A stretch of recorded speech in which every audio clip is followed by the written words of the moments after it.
Forms of market, बाजारांचे प्रकार. Forms of market, बाजारांचे प्रकार. मग बाजार ही जागा आहे का? नाही. मार्केट ही आजच्या काळामध्ये जागा नाही. बाजार ही जागा नाही.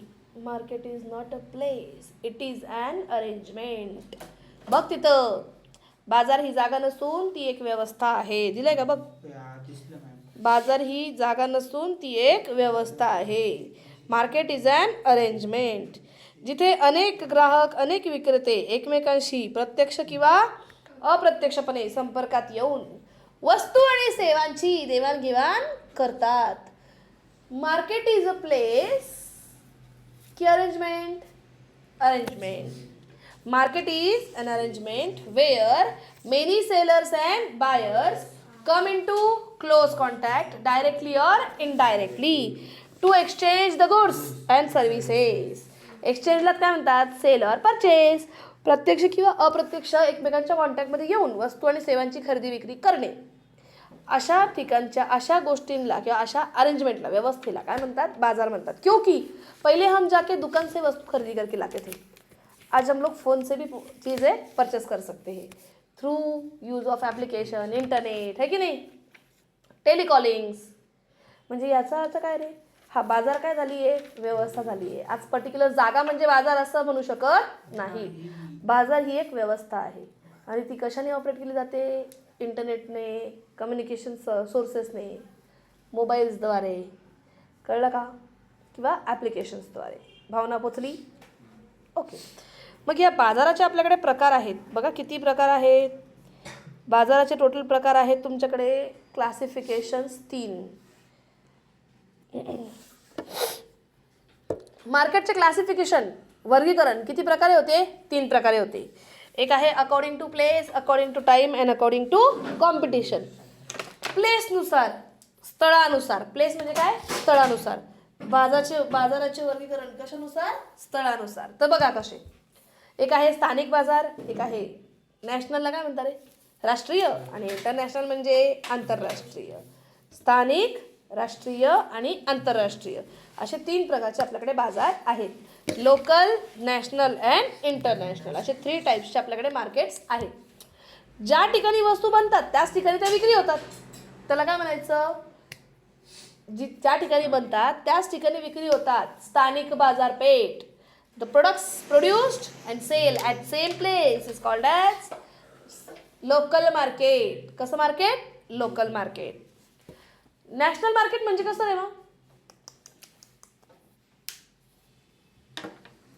नॅशनल मार्केट ठोकला तो आता. नॅशनल मार्केट म्हणजे राष्ट्रीय बाजार. कसा? तर राज्यातल्या राज्यात, देशातल्या देशात, देशाच्या भौगोलिक सीमेच्या आत वस्तूंची जिथे खरेदी विक्री होते त्याला काय म्हणतात? राष्ट्रीय बाजार. कळलं का? National market where sale or purchase of goods to place within the geographical boundaries of our country. आपल्या देशाच्या भौगोलिक सीमेच्या आत, within the geographical boundaries of our country is called as national market. याला गृह उद्योग पण म्हणतात, म्हणजे डोमेस्टिक मार्केट किंवा होम ट्रेड. काय म्हटलं जातं? Home trade. घरातल्या घरात, घरातल्या घरात म्हणजे आपल्या देशातल्या देशात, देशाच्या बाहेर नव्हे.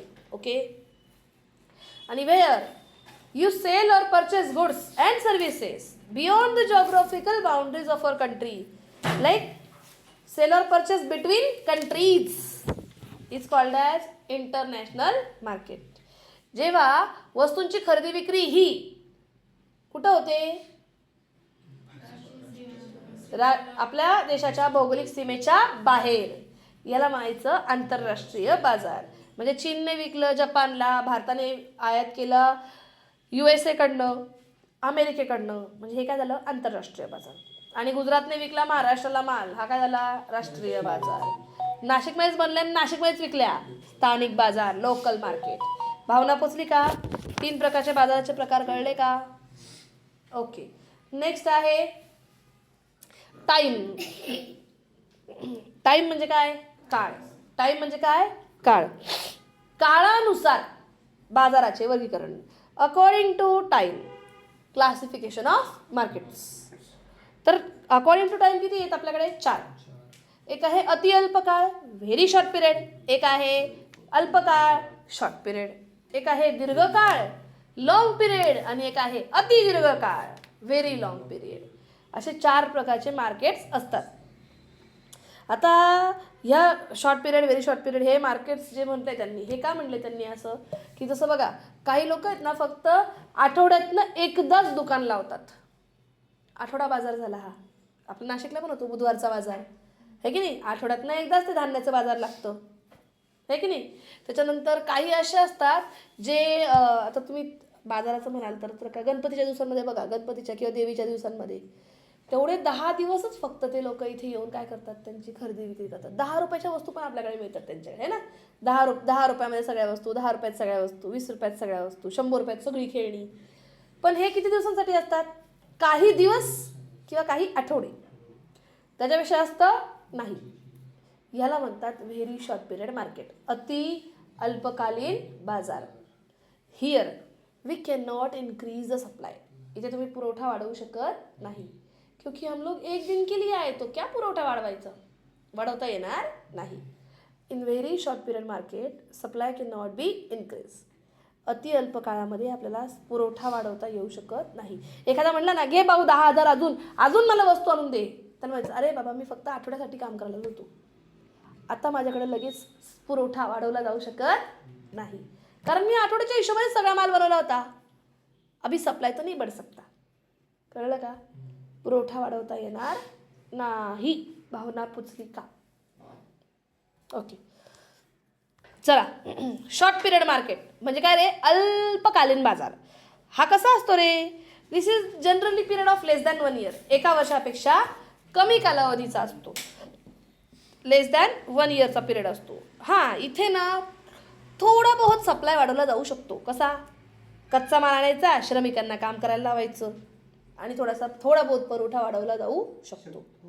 Here supply can be increase by increasing labour or raw material inputs like labour and raw material. हा 1 वर्षापेक्षा कमी कालावधीचा कालावधी आहे.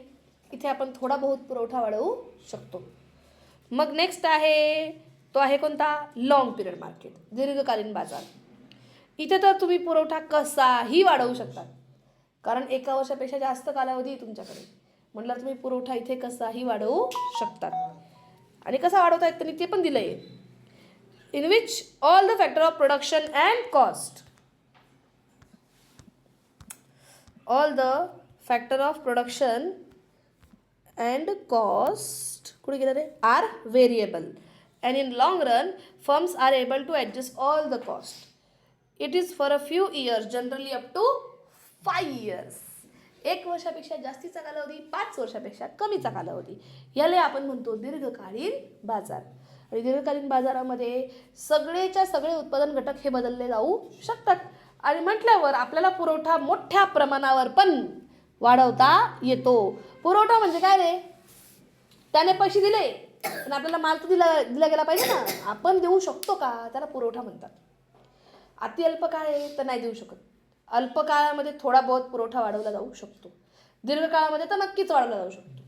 आणि मग अति दीर्घ काळामध्ये तर अतिच वाढवला जाऊ शकतो. आणि तो कसा, तो डायरेक्ट अख्खी प्रोडक्शन टेक्निक पण आपण बदलून टाकू शकतो. कळलं का. जसं मुंबईच्या कापड गिरण्या, त्यांनी काय केलं, हातमागावर जेवढ्या कापड गिरण्या तर सगळ्या बंद करून टाकल्या, डायरेक्ट मशिनरी आणल्या. आज 100 लोकांचं काम एक मशिनरी करते, तिला चालवायला फक्त 10 लोक लागतात. कळतंय. चला. Very long period, it is more than 5 years period.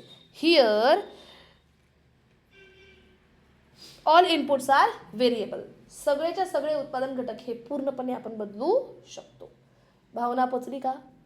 हे काळानुसार होते, हे बाजार होते कशानुसार, काळानुसार, according to time. Now we are going to learn markets on the basis of competition. बाजार कशाच्या बेसिसवर, स्पर्धेनुसार. 2 प्रकारच्या स्पर्धा असतात माधव, एक आहे पूर्ण स्पर्धा आणि एक आहे अपूर्ण स्पर्धा. पूर्ण म्हणजे परफेक्ट कॉम्पिटिशन आणि अपूर्ण म्हणजे इम्परफेक्ट कॉम्पिटिशन. मला ह्या व्यक्तीसारखं व्हायचं आहे, आदर्श व्यक्ती. तो कसा आहे, आदर्श व्यक्ती. So perfect competition is Adarsh competition. कळलं का. पूर्ण स्पर्धा ही आदर्श स्पर्धा आहे. काल्पनिक स्पर्धा आहे, ते रिअल लाईफमध्ये एक्झिस्ट करत नाही. पण शेवटी काही परफेक्ट असेल तरच इम्परफेक्ट होतं ना. मला याच्यासारखं बनायचं आहे, आपण 80% तरी बनतो. आलं का लक्षात?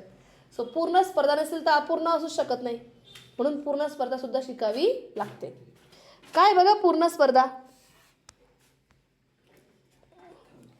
आपल्याकडे स्पर्धेचे प्रकार किती आहेत? 2. एक पूर्ण आहे आणि एक अपूर्ण आहे.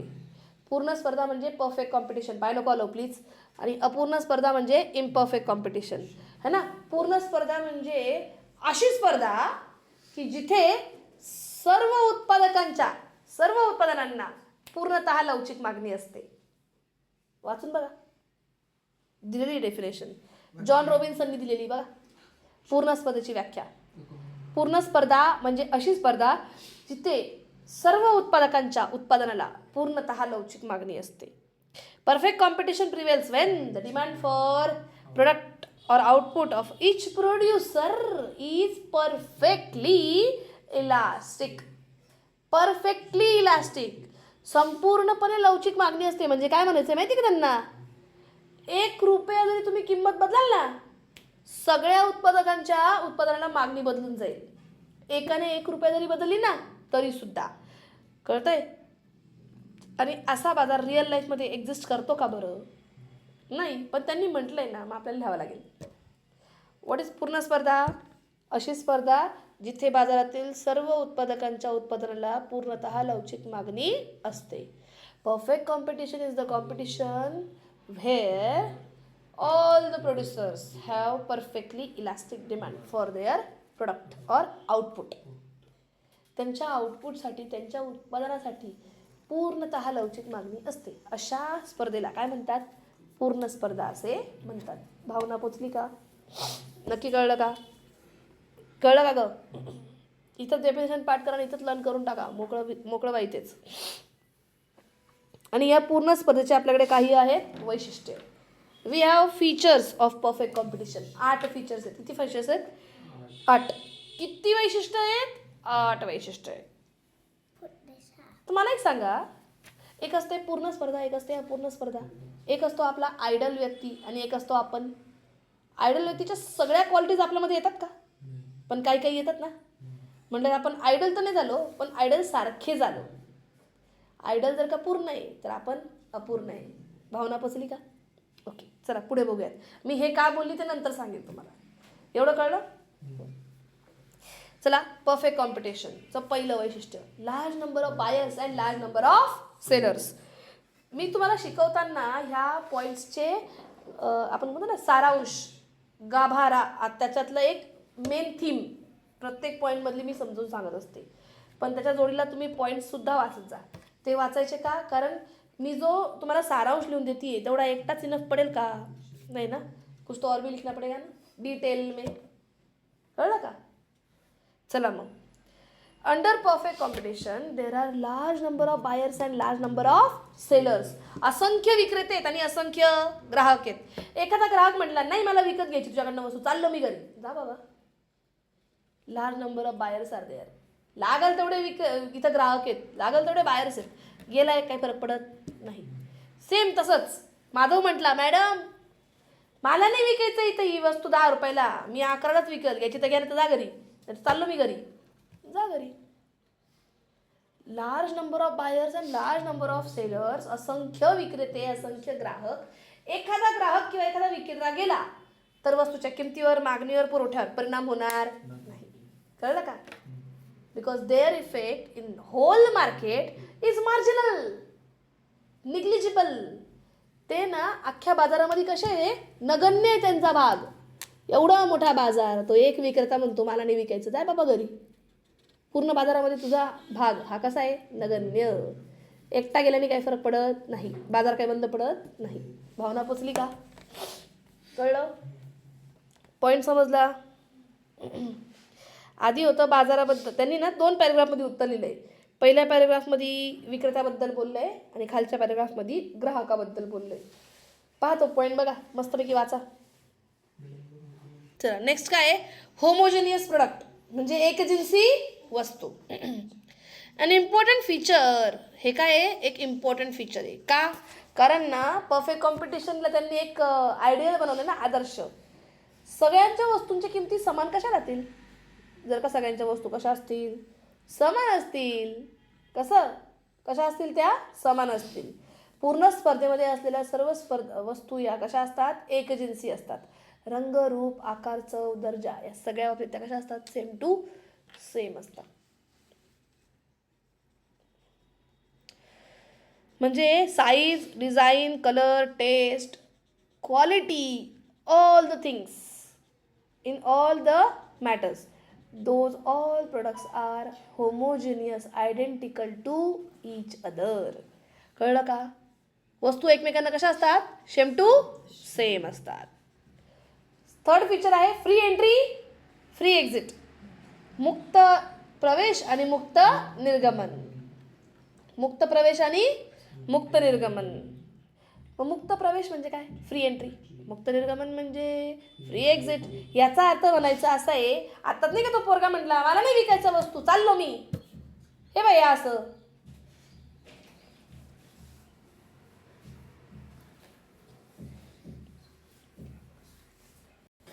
मुक्त प्रवेश, मुक्त निर्गमन, फ्री एंट्री, फ्री एक्झिट. म्हणजे इथे एखाद्या विक्रेत्याला वाटलं नाही विकायचा माल, लॉस होतोय मला, बिझनेस बंद करून निघून जाऊ शकतो. आणि एखाद्याला वाटलं अरे या बिझनेसमध्ये खूप प्रॉफिट आहे, तो येऊन बिझनेस टाकू शकतो. म्हणजे व्यवसाय करायचा तर करा, नाही करायचं तर नका करू. इथे येण्यावर आणि जाण्यावर कोणत्याही गोष्टीवर बंदी नाही. याला म्हणतात free entry and free exit. Perfect कॉम्पिटिशनमध्ये सेलरला फ्री एंट्री असते आणि फ्री एक्झिट असते. चलो, फ्री एंट्री, फ्री एक्झिट कोणाला आहे? सेलरला रे. Seller can leave market, seller can join the market. If he thinks there is a profit in the market, he will join the market. If he thinks there is loss in the market, he can exit the market. म्हणजे जर का ग्राहकाला विक्रेत्याला वाटतंय की त्याला नफा मिळतोय, तर तो बाजारामध्ये वस्तू आणून विकू शकतो. आणि त्याला वाटलं की बाजारात येतोय तोटा, तर तो वस्तू विकणं सोडून गपचूप घरी जाऊ शकतो. He can exit the market. याला म्हणतात मुक्त प्रवेश आणि मुक्त निर्गमन. म्हणजे पूर्ण स्पर्धेचे आत्तापर्यंत आपले झाले वैशिष्ट्य 3. पहिलं काय होतं? अनेक ग्राहक, अनेक विक्रेते. असंख्य ग्राहक, असंख्य विक्रेते. Large number of buyers, large number of sellers. आपल्या बाजारामध्ये, पूर्ण स्पर्धेच्या बाजारात असंख्य ग्राहक असतात, असंख्य विक्रेते असतात. एखादा ग्राहक निघून गेला, एखादा विक्रेता निघून गेला, तर बाजारातील मागणी, पुरवठा, किंमत कशावरच परिणाम पडत नाही. कारण अख्ख्या बाजारामध्ये त्यांचा एकट्याचा भाग कसा असतो? नगण्य.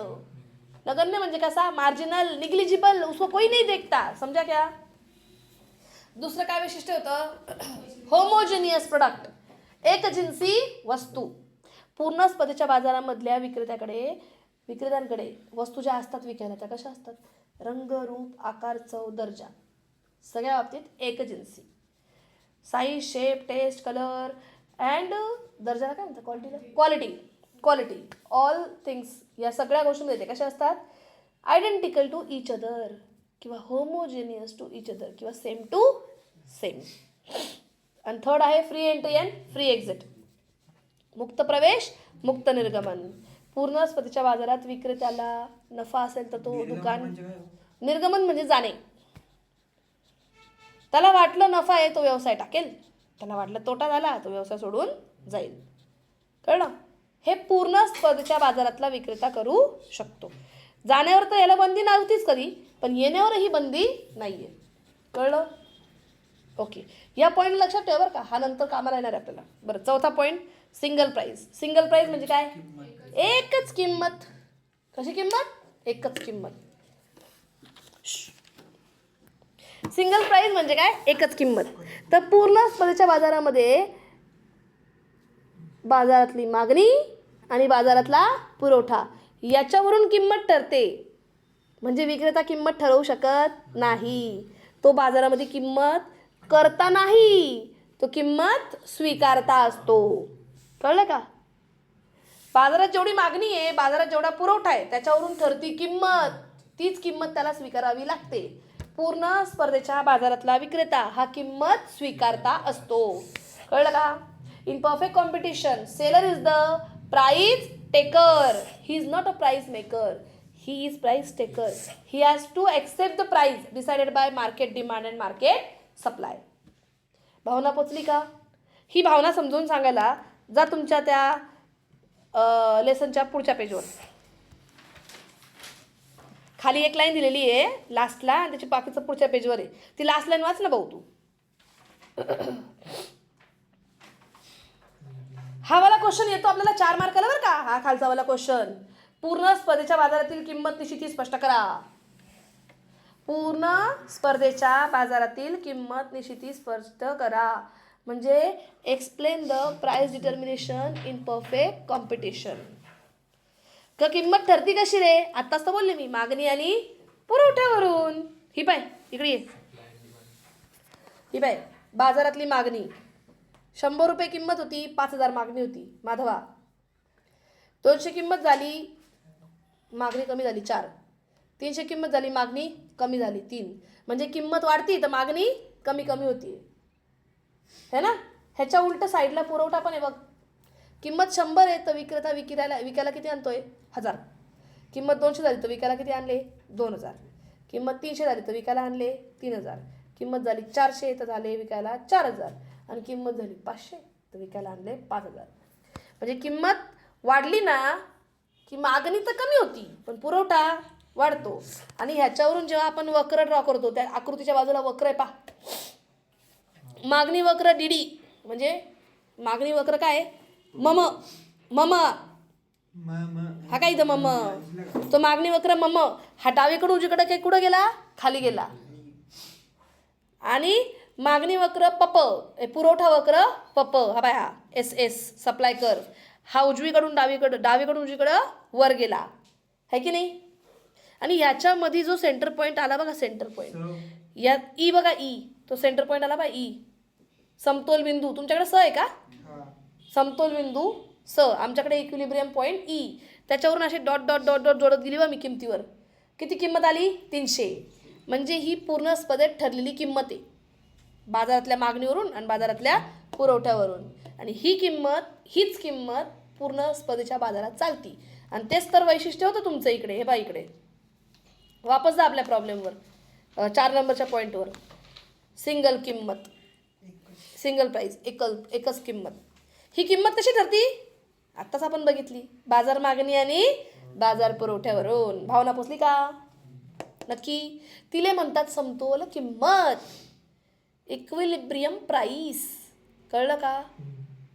म्हणजे याचा अर्थ बिचारा बाजारातला विक्रेता स्वतः किंमत ठरवू शकत नाही. तो बिचारा किंमत स्वीकारताय. कोणत्या स्पर्धेत? पूर्ण स्पर्धेत. In perfect competition he is price maker. Bhavana पोचली? Taker price taker. तो काय असतो? किंमत घेणारा, स्वीकारणारा, प्राईस टेकर. बिचाराला स्वतःला किंमत बनवता नाही येत. मार्केटमध्ये जी चालेल त्याला तीच किंमत ठेवायला लागेल. भावना पोचली? अगर इसने गलती कर दी, हाँ 5 मिनट आहे. अगर इसने गलती कर दी और प्राइस कम कर दी या बढ़ा दी, वाढवली समजा यांनी, 300च्या ऐवजी 305 ठेवली, सगळे लोक काय म्हणतील? भाऊ तू 305 देतो पण बाकीचे 300 देताय ना, आम्ही चाललो तिकडं, तू बस बोंबलत. दुकान बंद करायला लागेल बिचारायला. कळलं का? म्हणून तो आहे प्राईस स्वीकारणारा. गपचूप 300ला विकून टाकेल. कळलं? 5वं वैशिष्ट्य, परफेक्ट नॉलेज ऑफ मार्केट. बाजाराचे संपूर्ण ज्ञान. आता ही पूर्ण स्पर्धा येणार आहे म्हणून तिचं हे वैशिष्ट्य आहे की बाजारातल्या ग्राहकाला म्हणजे उपभोक्ता आणि विक्रेता दोघांना पण बाजारातल्या सगळ्या गोष्टींचं सगळं ज्ञान आहे असं गृहीत धरलं जातं. It is assumed that in perfect competition, seller has perfect knowledge and buyer also has perfect knowledge about market conditions. कळलं? नेक्स्ट वैशिष्ट्य, perfectly mobile factor of production. म्हणजे from one place to another तर जाऊ दे, from one business to another business. एका व्यवसायातून दुसऱ्या व्यवसायात, एका जागेतून दुसऱ्या जागेवर उत्पादन घटक पूर्णतः गतिशील आहे. कोणी कुठेही जाऊ शकतं. अशी पूर्ण स्पर्धा असते म्हणे. पण ॲक्च्युअली स्पर्धा असतात का रे अशा? एखादा विक्रेता आहे समजा, एखादा फॅक्टरीतला मॅनेजर आहे, ओके, तो जो विक्रेता आहे त्याच्या मॅनेजरला सहजासहजी दुसऱ्याकडे जाऊ देईल का रे? कारण हा इथं 50 कमवतोय, तो काय म्हणतो, साहेब समोरचा मला ऑफर देऊ राहिला, सेम आपलीच कंपनी सारखी, कंपनीचं प्रोडक्ट आहे, तो 60 देतोय, तुम्ही वाढवता का चाललो मी तिकडं, हा वाढवेल, हा जाऊ देणार नाही. म्हणजे फॅक्टर ऑफ प्रोडक्शन हे परफेक्टली मोबाईल असतात का, नाही, पण त्यांनी म्हटलंय कारण ती पूर्ण स्पर्धा आहे ना, आदर्श आहे, आदर्शामध्ये सब चलता आहे, आदर्श स्पर्धा आहे, तिथे परफेक्टली मोबाईल आहेत उत्पादन घटक असं म्हटलं जातं. भावना पोचली. आणि लास्ट वैशिष्ट्य, नाही सेकंड लास्ट वैशिष्ट्य, ट्रान्सपोर्टेशन कॉस्ट नसते म्हणे इथे. कारण त्यांचं म्हणणं काय आहे, here the products are sell where it is produced. त्यांचं म्हणणं आहे जिथे वस्तू विकली जाते ना, बनवली जाते ना, तिथंच विकली जाते, आणि म्हणून उत्पादन खर्च काही लागत नाही, आणि म्हणून तर वस्तूंच्या किमती कशा आहे, समान आहे.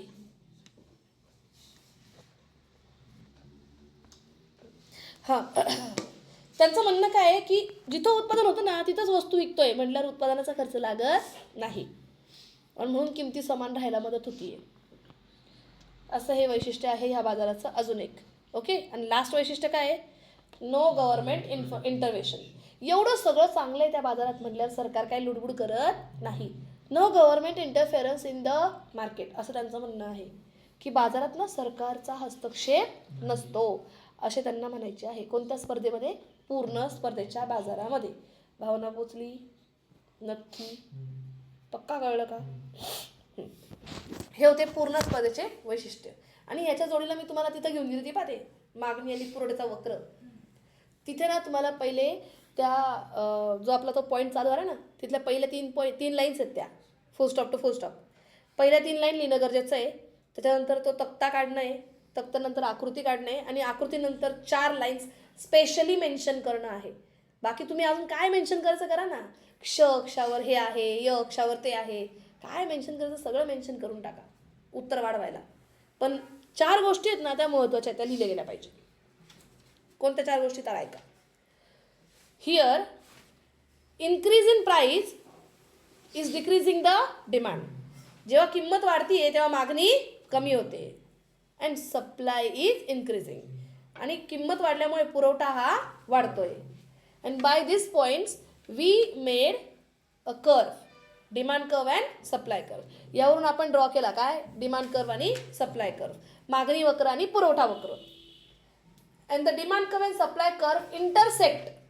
यांची काय झाली, आंतरक्रिया, इंटरसेक्ट झाले ॲट पॉईंट एस. तुमच्याकडे स आहे, आमच्याकडे ई आहे. ॲट पॉईंट ई किंवा स या बिंदूवर हा काय झाला, जोडला गेला. हे दोन्ही वक्र जोडले गेले. आणि यावर छेदल्यावर क्ष अक्षाने आपला मागणी वक्र आणि पुरवठा वक्र यांनी एकमेकांना छेदल्याने काय झाली, आंतरक्रिया झाली, छेदलं गेलं. आणि मग इथे एक पॉईंट मिळाला आपल्याला, त्याचं नाव होतं मराठीमध्ये स आणि इंग्लिशमध्ये होतं ई. आणि याला म्हणतात समतोल बिंदू. या समतोल बिंदूवरून इकडे गेली ना तर किंमत भेटली 300, आणि इकडे आली तेव्हा पुरवठा आणि मागणी भेटली 3000. कळलं का. म्हणजे समतोल किंमत किती झाली, 300 रुपये. कळलं का. आणि अशा प्रकारे पूर्ण स्पर्धेच्या बाजारात समतोल किंमत काढली जाते. समजलं का. एवढं तुम्हाला मेन्शन करणं आहे कंपल्सरी. हे 4 पॉईंट्स ह्याच्यामध्ये कंपल्सरी मेन्शन करणं आहे. भावना पोचली. ठीक आहे. आता बघा